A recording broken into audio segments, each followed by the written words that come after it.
bien, ça nous a apporté beaucoup, il me semble. Hein. D'accord. Mais c'est mieux que des gens qui viennent pour casser, qui viennent pour agresser les Français, leur voler leurs logements sociaux et pour jouer aux racailles, c'est-à-dire ceux qui m'agressent à peu près au coin de rue toutes les semaines. Oui, les racailles que l'on voit étrangères qui viennent et qui, voilà, oui, les sauvages comme je les appelle. Oui, mais si ces gens-là ont les papiers français, je prends pas une défense de gauche, mais si ces gens-là ont les papiers français, est-ce qu'ils sont moins français? Et est-ce que cette rhétorique, et je vous pose la question, c'est justement pas une rhétorique radicale qui finalement ne convainc que ceux qui sont déjà convaincus? Non, mais je pense que ce sont des jeunes Français de papier. Question. Non, mais je pense que ce sont des jeunes Français de papier qui voilà, sont là uniquement pour profiter du système. Il y en a beaucoup comme ça aujourd'hui. Et je pense que le système... Non, mais le système français. Le système social le système social français. Ça veut dire quoi, profiter du système social? Le système social français, ceux qui viennent pour profiter des aides et pour profiter des logements sociaux. La fraude sociale, aux aides sociales? J'ai pas dit ça. Bah, qui viennent pour profiter des aides sociales qui sont les aides sociales allouées, voilà, tout simplement. Donc c'est combien? Mais aussi des logements sociaux, d'accord? Il y en a beaucoup, on le sait très bien. Et aujourd'hui, je pense que ces personnes sont nuisibles à la société. Elles prennent la place des Français, tout simplement nuisibles. Et je pense, comme l'a dit Éric Zemmour, qu'il faut nettoyer tout ça. Qu'il faut aujourd'hui passer un grand coup pour que nous puissions enfin vivre sereinement en France, et surtout avec les Français. Je vais me permettre de répondre, même, parce que c'est important. Parce que là, on utilise un langage particulier. On parle pas d'une chaise ou d'une table. On va pas nettoyer les gens. On va pas nettoyer les gens. On va pas blanchir les gens. On va nettoyer. Quand on nettoie, souvent c'est lié blanchir parce que lorsqu'on nettoie, on utilise des produits, la javel, etc. Blanchir les gens, parce que c'est ça. Il n'y a pas de problème avec l'immigration. Éric Zemmour n'a pas de problème avec l'immigration. Il a un problème avec les Noirs et les Arabes. C'est faux. Et précisément les Arabes. Éric Zemmour ne m'a jamais rejeté alors que je suis noir. Éric Zemmour n'a aucun problème. Mais peut-être que d'autres dans le mouvement, si. Non. Éric Zemmour n'a aucun problème. Non, je ne peux pas te laisser dire ça. Éric Zemmour n'a pas de problème avec les Noirs ni les Arabes. Il a un problème avec l'immigration. D'où qu'elle vienne. Mais non, il accepte les migrants ukrainiens même. S'il a mis du temps. Oui, non mais alors l'immigration qui vient pour profiter. Je ne crois pas que les Ukrainiens viennent pour profiter. Ils sont victimes d'une guerre qui est terrible, qu'il faut condamner par ailleurs. Et condamner Vladimir Poutine alors. Il faut condamner Vladimir Poutine, je le condamne. Et voilà. Non, pas sur la guerre. J'aimerais qu'on revienne justement sur ce sujet de la radicalité, dont ces 5 premières minutes ont été un bon exemple. Moi, j'aimerais vraiment comprendre et qu'on pose nos cerveaux pour se dire, est-ce que ces discours-là, en fait, arrivent à convaincre ceux qui ne sont pas déjà convaincus par le discours? Parce que je pense que c'est ça aussi l'essence et du débat et de la politique. C'est de réussir à convaincre des gens qui n'étaient à la base pas convaincus. Et sinon, en fait, j'ai envie de vous dire, la politique serait figée. Tout à fait. Une année serait vraie 20 ans plus tard. Qu'est-ce qui fait que ça change du coup? Est-ce que c'est des propos radicaux qui permettent de changer? Il y a deux phases à mon sens. La radicalité dans l'expression peut être un moyen d'amener les gens à s'intéresser. Les fémènes ont des actions radicales parce que ça choque, parce que ça fait parler. C'est repris par les médias. Le ring, on est là pour se taper dessus aussi. C'est repris, c'est ce qui... Et voilà, et ça fait parler des idées, et ça fait parler. Voilà. Bon, c'est fait exprès. Et donc il y a cette première phase de choc, de radicalité, de mots qui peuvent être acerbes, qui permettent d'intéresser. Puis ensuite, on gagne jamais à être dans la radicalité. L'extrême gauche, que je respecte, n'est jamais arrivé au pouvoir. L'extrême droite n'est jamais arrivé au pouvoir. Pour le moment, même s'il y a un risque, il faut toujours avoir le centre ou être un petit peu plus... C'est ce qu'on dit en France, une élection se gagne sur le centre. Oui, mais regardez le taux d'indécision, les gens qui ne savent pas pour qui ils vont voter. Il y en a qui vont se décider là, il y en a qui vont regarder cette vidéo, ils vont se décider là, et ils vont se décider dans l'isoloir. Ça veut dire que la radicalité, si Zemmour, par exemple, qui est une preuve même de la radicalité, on peut pas l'interdire. Heureusement. Qui dit des choses qui sont l'impensable, qui remet en cause l'innocence de Dreyfus. Non, c'est faux. Zemmour connaît l'histoire. Zemmour connaît l'histoire, contrairement à l'ignoble torchon qui s'appelle... Non, contre l'histoire. C'est un sale torchon qui s'appelle Zemmour contre l'histoire, qui vient essayer de le discréditer, etc., face à un homme qui connaît parfaitement bien l'histoire, dont c'est le credo. Voilà, Zemmour connaît l'histoire mieux que quiconque. Zemmour connaît l'histoire mieux que quiconque, en tout cas mieux que beaucoup. Pour la radicalité, donc voilà, première phase, on peut être radical pour intéresser, pour intriguer, mais après il faut... Bonjour na bandeko nyonso bazwameli baku ya kolandanga na ngonga oyo et nayi rapidement concernant vidéo bi émission ya ndeko moko azana poso mwindu abengami na kombo ya Tanguy David ye azana nationalité française mais eza par adoption. Bandeko ezosala pasi mobali o azana poso mwindu ye azolobaki batu mwindu bazana place te awa batu mwindu azana ba déclaration moko trop négatif contre bayindo. Donc ye amitié na place ya mundele mais aussi le temps azana poso mwindu pour les capacités ngai na yo. Mais azoloba ete ba étranger a eza place na bangote, ba africain a eza place na bangote. Ponini ye azana nationalité française. Bande konanga vidéo o bozotala bochuko tala sikoyo yango ndeko ba déclaration ndeko asali ponini azali na kati ya parti politique oyo ya président soit ya président ya parti na ye eza Zemmour oyo pe ye aza na ba d'origine na ye oyo ezali africaine mais ya Zemmour toujours zwango na niveau mosusu parce que aza na poso pembe mais ya ndeko oyo asali ba déclaration moko ya nkele ya passe aza na poso mwindo koleka ngai na yo eloko na kosenga na bandeko na ngai ntango tozobota bana awa il faut te bakolakisaka bana na biso basource na biso kote towuti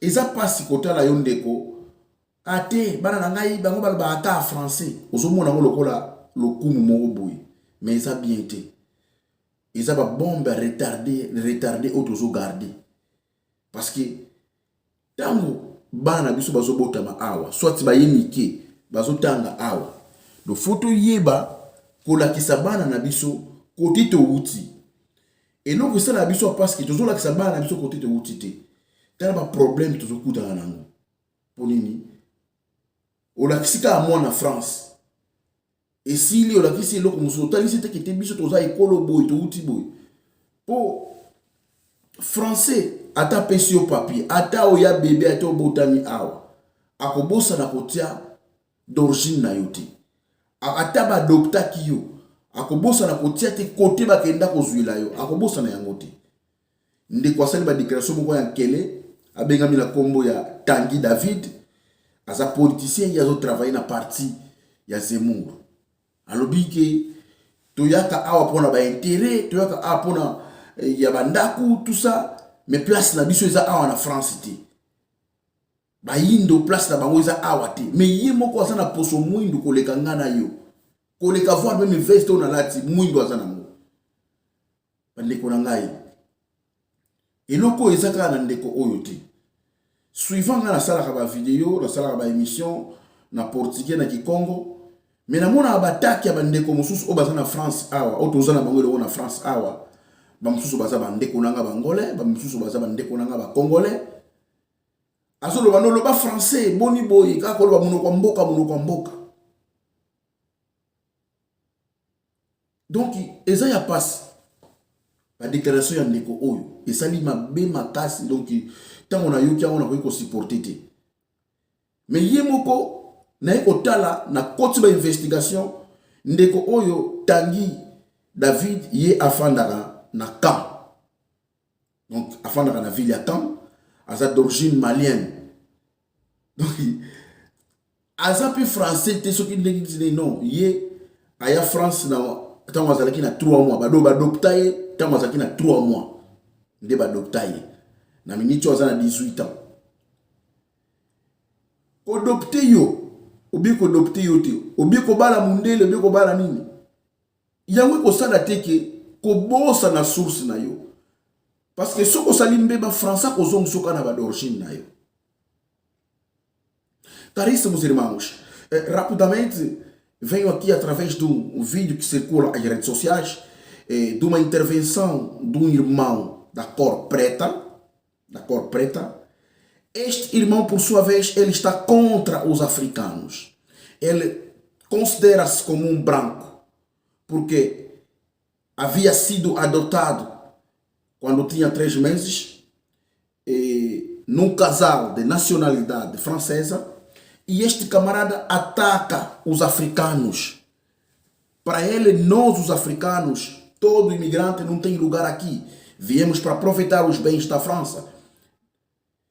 Mas é lamentável que eu venho aqui a dizer que nós que estamos aqui a nascer os filhos, devemos saber posicionar os nossos filhos. Devemos ensinar as nossas origens aos nossos filhos. Não é orgulho porque não, meu filho só fala francês. Não conheço uma outra língua. É muito bom ter o filho falar francês, é muito bom.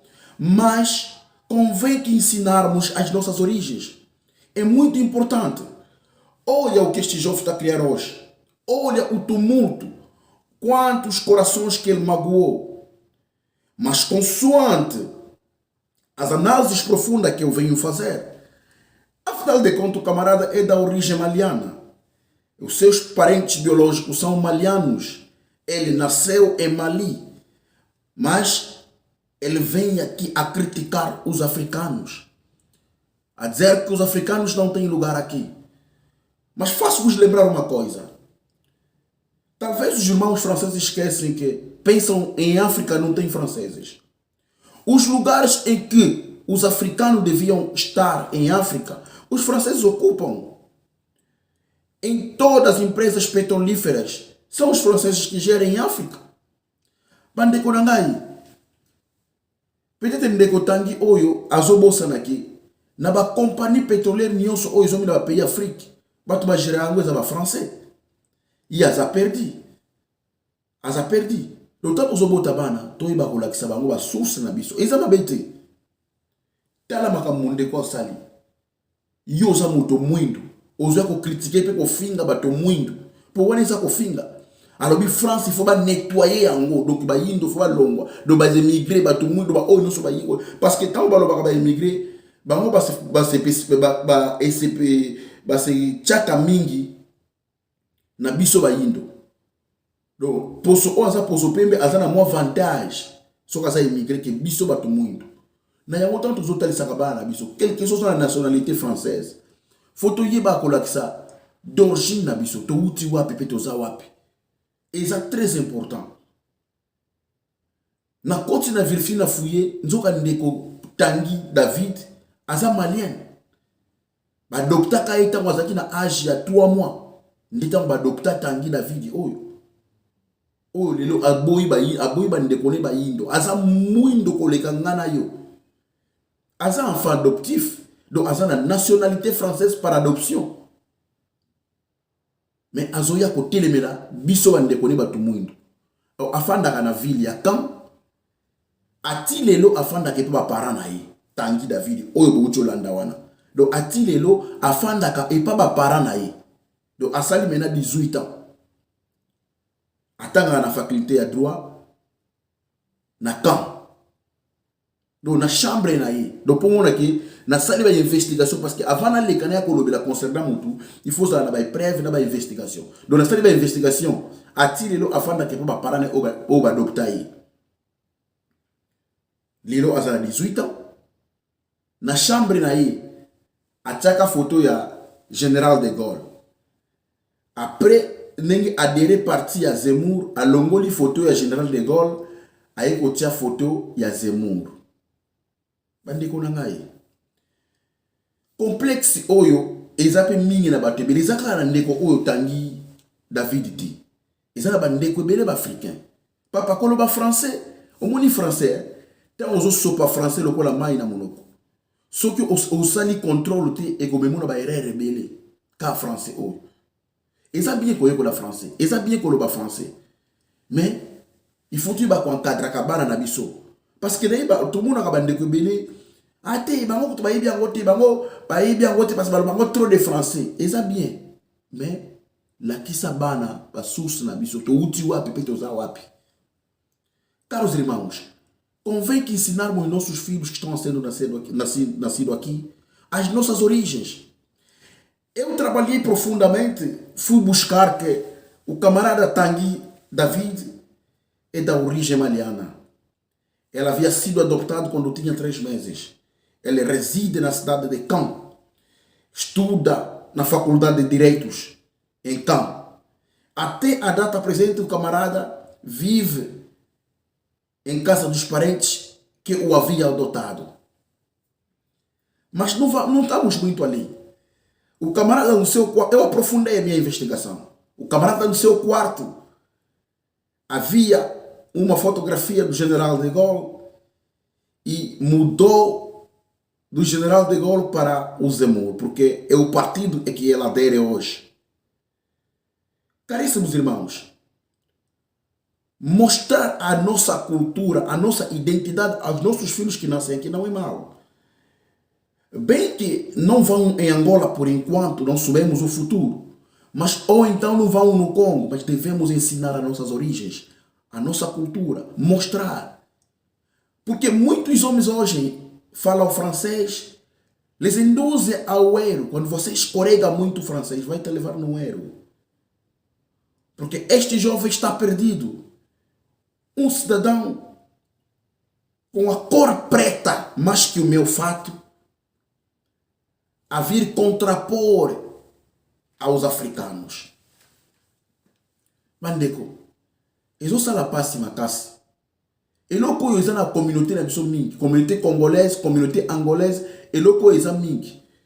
Mutsoko voyager oye kulimboka langue ya bapaya et commission na complexe moko boye pour lo ba munoko mboka no komina ngo kilo.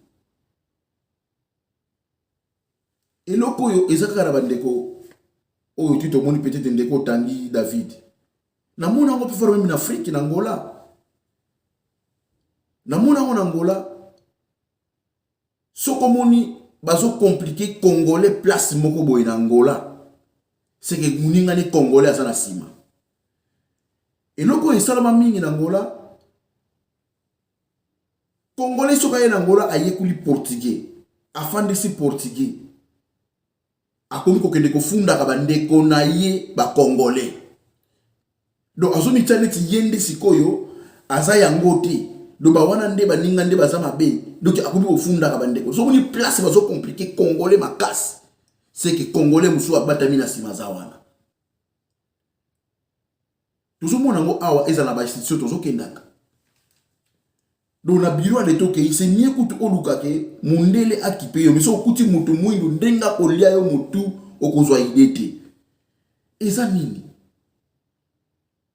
Yango pona koyeba kokanga hémorragie oyo biso baboti ne tozo botaka bana awa na mboko oyo toyeba kotelisaka bango ba source na biso. Torobana kikongo boye anuangamo zayanga kuna metukanga tango zo melango yebaka kote eutaka havia dizer em Lingala que em Angola há muita gente que se complica. Você vê tão complicar um cidadão, talvez congoleses. Tem outro congolês que vai lhe queixar. Aquele que domina o português se finge como se fosse ele não é congolês, começa a trair os outros. Se passa assim.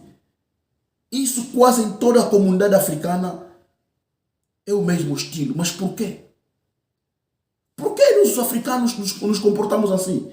Mesmo aqui, você quer ir numa instituição, encontras um africano e brancos, não tentas ir ao africano, porque o africano vai te maltratar. Eu prefiro ir ao branco, vai me atender devidamente, mas o seu irmão africano vai te maltratar. Bandeko nangai. Coisa da nationalité. E ko changer d'origine na yote. Kaka awa na France ne tozo sala awa. Ndeko ya mayoti to sala kanaye.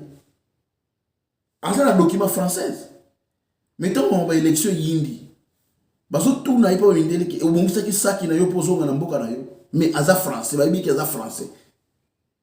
Yango atoza na nationalité. Komi tiate ke yonde français, ozunde place ki français. Non. Soki osalimbe ba ko rappeler yo d'origine na yo. Ba ko rappeler yo côté uta. Car irmão, pode ter a nacionalidade francesa, mas não esqueça suas origens.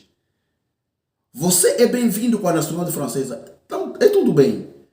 Mas o dia que você cometer ou cair num erro, o francês vai te apelar às suas origens. Vai te dizer das suas origens. Te chamam de francês quando você faz o bem. Mas o dia em que caires ao erro, vão te falar e vão citar as suas origens. Razão pela qual que eu venho aqui fazer apelo. Vamos saber educar os nossos filhos. Não vamos esconder a realidade dos nossos filhos. To bomba se cria na bana na bisotito zo bota na mboko. Eza bien bana ba bota mal. Mais to yeba ka koye kusabango côté to uta. Eza très important. Ndeko oyo Tanguy David moyindo metale loko azosala. Poni nazana na santé français, azosopa français lokola mai. Soko yebi français mingi, okokenda bambeba to. Yango zo bairena bo. Po atana parti oyo Tanguy yango azali, bakotika ete un jour akoma président ya parti, bakotika ete. Bakotika ete. Yango bandeko na ngai. Totika complexe. eloko etondi mingi na poso muito complexe africain soko ayebi kaka français donc ekomi donc neti yenda komi français koleka français bayerera kozosala bato nga nakosala live ya français tout ça bavideo oyo na youtube omona moto akobela loba français yango oyebi koloba kaka français toti lelo mais non nga naza na lolendo na fiere ya kozala oyo nga nazali naza africain nakotikala africain naza angolais naza mokongo nakotikala yango naza na complexe nango te na yango bandeko na ngai toyeba kolakisa bana na biso po tokwea na baberero te parce que ezosala soni mundele azotala biso azoseka ye kasi ndenge azoloba bongo asike mundele aza na nsima na ye mais non mundele aza na nsima na ye te mundele aza na nsima na ye te mundele azoutilize ye mpo atuka bandeko na ye bayindo asala pasi na bandeko ne bato mwindu mais mokolo moko te mundele akotikela ye place ya monene akamba eza te mokolo moko te po akozala limité parce que na posone wana aza limité kutu ndenge namona na France azoza meti mwa bien mais ntango ozalaka mwindu papa France azokonsidere yo te yango toteya bana ndeko oyo asungi te eloko eza partout na communauté africaine tolonga na complexe oyo po ndeko aza ye moko te tosalaka baémission tomonaka moto azotinda olobaka kaka français mais nga nazosala na communauté africaine nazoki spécifie mingi na communauté angolais communauté congolaise parce que nazoloba de langue oyo bandeko na ngai na mo mokuse yango oyo nayaki rapidement mpona kotalisa bino toyeba koteya bana parce que ndeko nazomona ke ayebi aza mayele non aza na bongoni eza na place te mutu eza na place te mais po tokanga hémorragie oyo biso nde fute bakolakisa bana na biso nga nalobi me mutu oyo est-ce que eza mundele basali erreur baboti mutu mwindu bien nini mais natali na continue ba investigation yo mona ke aza d'origine malienne do badopta ye tango azaki na 3 mois nde badopta ye donc pour le mois aza na 18 ans afandaka na ville ya Caen atangaka na faculté ya droit aza garçon moko yalata akaba veste na Caen kuna alata akaba veste pour ça aspect politique ok aza extraordinaire te aza enfant adoptif aza nationalité française pour la adoption car os irmãos quiser que eu aprofundei devidamente a investigação deste camarada porque logo que eu acompanhei a sua locução fiquei entusiasmado de querer saber concretamente quais são as suas origens e fui rebuscando que o camarada é da origem maliana era sido adotado quando tinha 3 meses. Ele tem a nacionalidade francesa por adopção. Então, razão pela qual eu fui rebuscando, que até a data presente o camarada ainda reside em casa dos seus parentes, que o havia adotado. Razão pela qual venho aqui frisar um pouco, fazer esta resenha, em que nós estamos aqui presentes neste país, vamos sair no complexo de inferioridade, vamos saber respeitar as nossas origens. A sua pele é importante. Eu respeito-me daquilo que eu sou. Deus me criou africano e serei africano para sempre. Posso ter a nacionalidade francesa ou americana, qualquer que seja. Não muda a minha personalidade. Não tira as minhas origens. Devemos saber respeitar as nossas origens. E devemos também ensinar nossos filhos que estão a nascer aqui. É lamentável o comportamento de gênero. É muito triste. Caros irmãos, inscrevam-se no canal A Voz que Clama, em francês, La Voix qui Crie. Inscreva-se no canal e teremos um outro programa muito específico no sábado. Vamos falar da realidade em termos do lar. Bandeko, en tout cas, na mokuse onas aqui na Ngoyangoyo. E bobo sanate com na chaîne YouTube. Eza la combo ya La Voix qui Crie. Eza mingi na portugais mais eza pe na français La Voix qui Crie. na portugais eza avoche que clama. Donc au côté na chaîne YouTube okomami koza ngati samedi toza na programme moko malamu oyo tokolobela concernant relation amoureuse. Bakanini oyo esalaka bato bapanzana na poto, bakanini oyo esalaka bato baboyana na poto. Donc toza na sujet wana samedi toza na ba invité na biso oyo bakozala. Donc nasengi bino bo s'abonner massivement. Merci beaucoup toza elongo. Ciao.